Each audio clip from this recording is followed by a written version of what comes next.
Since 2020, everything's gone crazy, whether it be premiums that are higher than anything I've ever seen in my career, to where we are right now. And in defense of this gentleman, I will say industry-wide, the premiums are lower than I've ever seen, ever in my career.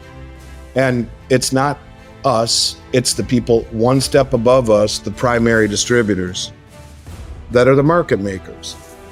That's really as honest of an answer as I can give you, is that when I take in $1 million worth of gold and silver, if I can sell it to my clients, great. But if I'm a coin shop in Arizona, I may not have that ability and I may not have that liquidity.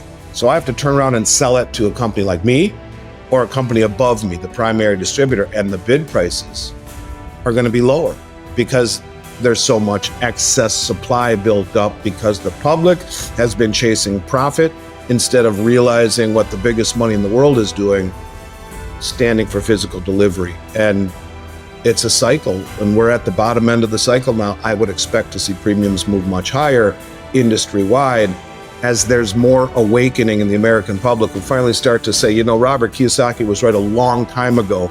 I should have been buying silver and gold. And when that happens, just like that, the premiums will flip. So in his defense, it's probably not him as much as it is the players above him who are bidding for the product he will return because he can't hold all that product, whether it be because he can't hedge it or because he doesn't have the checkbook to pay it and leave it sitting on his shelf. That's the real big answer. For the majority of Schectman's 36-year career, the pricing system for physical silver remained remarkably stable. Using silver American Eagles as a case study, he explained that for over 3 decades, the typical spread between the buy and sell price was modest, often just 60 cents per coin. For example, in November 2019, a client could buy a mint box of Silver Eagles at $3.29 over spot, and Schectman would offer to buy them back for $2.79 over spot. That tiny spread represented the dealer's modest profit. This model persisted reliably, establishing a kind of normal in the industry for decades.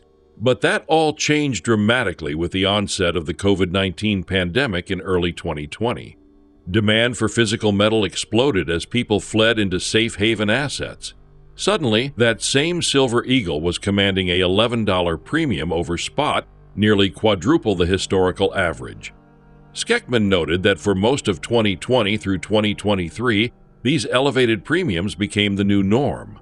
Most of my career, which is 35 years now, almost 36 years, Robert, whatever product you would be selling, you would receive a premium, a excess premium above the spot price, above the melt value. Whatever the product was, some products would have a higher premium than others, but there was always a premium. We can use Silver Eagles as an example, and I can show you what you're really getting at here using Silver Eagles. So let's just pretend that you called me November 2019 and said, I'd like to buy a mint box of Silver Eagles, 500, 1 ounce, brand new United States Silver Eagles. Sure.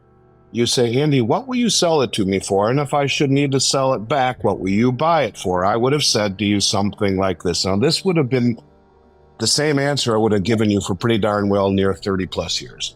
And I would have said, sure, Robert, I will sell it to you for $3.29 over the price of silver. I'll buy it back from you for $2.79 over the price of silver. That spread, $2.79 to $3.29, 60 cents or so, would have been our commission per coin. So $300 on a mint box. That would have been for almost my entire career. That would have been standard. Now you say, okay, I'll do that. In fact, I want to get $100,000 worth. Sure. This is November 2019. You call me back 6 months later, March, April, May 2020, the pandemic had hit. Andy, the pandemic really affected my business. I need to sell those mint boxes. You told me that you would pay me $2.79 over. Is that still good? I'd say, no, it's not, but how about $11 over? Because the demand was so high for the price of silver, for Silver American Eagles, that in 6 months, the premium went from $2.79 over bid price to over $11 over the price of silver. bid price, where it stood for most of the last, or 2020, 2021, 2022, 2023. And then things changed. They changed in a very substantive way. And that's going to get us to where we are now. So at least in terms of looking at where we were and where we were before that, you always would receive a premium above spot, but a small one. Then came the pandemic. The premiums went much higher. But let's discuss, before I get to where we are today, how those premiums are derived. Now, there's about 5 or 6 massive primary distributors. These are the distributors that work directly with the mints and the refineries globally. These are the companies that some of them are publicly traded. They spend billions with a B of dollars buying and selling precious metals every year from the global mints: South Africa, United Kingdom, Australia, Canada, and the United States, and Austria. The 6 primary mints. And their job is to provide liquidity to the market, to be a market maker. So let's go back to the pandemic. These primary distributors who have agreements with, let's say, the United States Mint, they take everything the mint will give them because there's so much demand. The mint says, we're out of product. That's it, no more product. These primary distributors then become the market makers moving forward. They are the ones that set the premiums either to the upside or to the downside. There's so much demand in 2020 and 2021 that they say, we'll pay anyone that wants to send us their Silver Eagles $11 over the price of silver, but we're selling them at 12 or 13 or 14 over. Now that spread, which was much bigger than normal, was big because you can't hedge the spread or the premium. You can only hedge the metal content. So anyways, first and foremost, your guy in Arizona really is not the one who sets the premium. It's whoever he's going to sell it to, the big primary distributors. They're the ones who set the premium. What's interesting about right now, maybe the most interesting thing about the environment we find ourselves in right now, and why the premiums are so low, is that really starting in 2024, we had the rise of NVIDIA, the accentuation of the Mag 7, the huge demand for cryptocurrencies, Bitcoin. You've talked about that for a long time. And so the American public did this 180 during the pandemic and the banking crisis, from risk off to risk on. And we saw a lot of selling and non-participation in the metals market. So the premiums went down. But here's where it gets really interesting. Where we are right now is a very unique situation, because you still have the American public who has yet to really take your advice, Robert. They're beginning to. They're waking up. But this is simultaneously happening when the COMEX market is experiencing the largest deliveries that they've ever had in the history of the market. In fact, the May delivery contract for COMEX, where the prices are set globally, delivered the largest amount of gold and silver in the history of the COMEX ever. The biggest money up here, they're standing for delivery. They're the ones pushing the price higher. The public hasn't. The public has a very tiny, if any, allocation to precious metals. In fact, Rick Rule says 0.5% across the entire United States, from Joe and Jane six-pack to the Harvard Endowment Fund, in terms of allocation to metals. So what that means is there's more physical metal available on the street than the dealers have the ability to sell. And so as more people come in, the bid prices are getting lower and lower and lower. At the same time, the people at the top are draining the world's exchanges. It's just a matter of time. So anyways, all I'm trying to simply say is this. Until 2020, premiums were almost consistent forever. You pay a few percent over spot when you buy, you get a couple percent less, but still over the price of spot when you sell. Schectman also touches on the structural limitations of local coin shops, which most people rely on for buying or selling metals. These shops often lack the liquidity, hedging tools, and buying power to compete with national dealers. For example, If someone walks into a small Arizona coin shop wanting to sell $500,000 in gold, the shop may not have the capital to execute the deal. Often, they'll call a larger distributor like Schectman to lock in a price in real time, effectively acting as middlemen. These smaller dealers are constrained by limited resources, and in many cases they must offload the metals immediately, even at low premiums. This is why many sellers receive non-competitive offers when selling locally. It's a reflection of market structure, not deception or manipulation. The true premium is being set one tier above the retail level.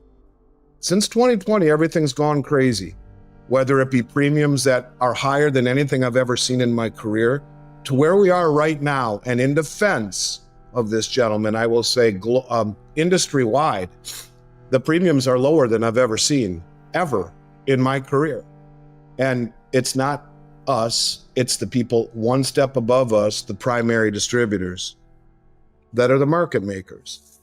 That's really as honest of an answer as I can give you, is that when I take in $1 million worth of gold and silver, if I can sell it to my clients, great. But if I'm a coin shop in Arizona, I may not have that ability and I may not have that liquidity. So I have to turn around and sell it to a company like me or a company above me, the primary distributor, and the bid prices are going to be lower because there's so much excess supply built up because the public has been chasing profit instead of realizing what the biggest money in the world is doing, standing for physical delivery. And it's a cycle, and we're at the bottom end of the cycle now. I would expect to see premiums move much higher industry-wide as there's more awakening in the American public who finally start to say, you know, Robert Kiyosaki was right a long time ago. I should have been buying silver and gold. And when that happens, just like that, the premiums will flip. So in his defense, it's probably not him as much as it is the players above him who are bidding for the product he will return because he can't hold all that product, whether it be because he can't hedge it or because he doesn't have the checkbook to pay it and leave it sitting on his shelf. That's the real big answer. Most people, Robert, lack the sophistication that you have. Now, on your end, it was trust of someone you've worked with for a long time.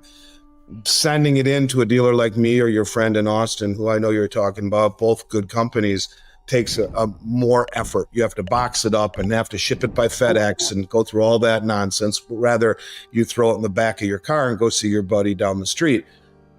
That convenience is typically offset by less competitive pricing. In general, now I don't want to say all of them, but in general, coin shops do not have the ability that a company like mine does, or the gentleman that you're speaking of in Austin does, because they're long established companies that are doing millions and millions and millions of dollars of business a month and have the wherewithal to be able to write you a check for that and to even be able to inventory it after that fact because they can hedge the exposure. Whereas a local coin shop typically doesn't have that luxury, whether it be and of checkbook. I'll give you another example. There are a lot of people in those little coin shops that will, a guy like you, not you, but a guy like you will walk in and say, I need to sell this. And they'll say, okay, 1 second. And they'll go into the back room and they'll call me and they'll say, Andy, I have a guy in my front of my store right now that wants to sell $500,000 in gold. I can't really take that responsibility. Can I lock it in and immediately sell it to you? Sure, go ahead and do it. Bang, he'll do that. They don't have the liquidity. It's all boils down to liquidity on that local level, Robert, and that's probably the biggest issue. So not as much as you would think.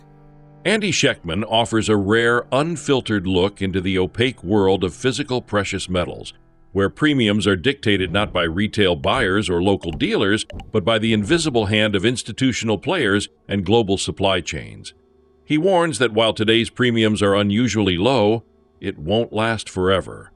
Behind the scenes, major players are draining physical gold and silver at an unprecedented rate, preparing for a future most of the public doesn't see coming. If history is any guide, the window to acquire metal at low premiums may soon slam shut, and when the next wave of retail demand arrives, those who waited could find themselves priced out or left behind. Now is the time to understand how the market really works, not after the floodgates have opened. Please like and subscribe.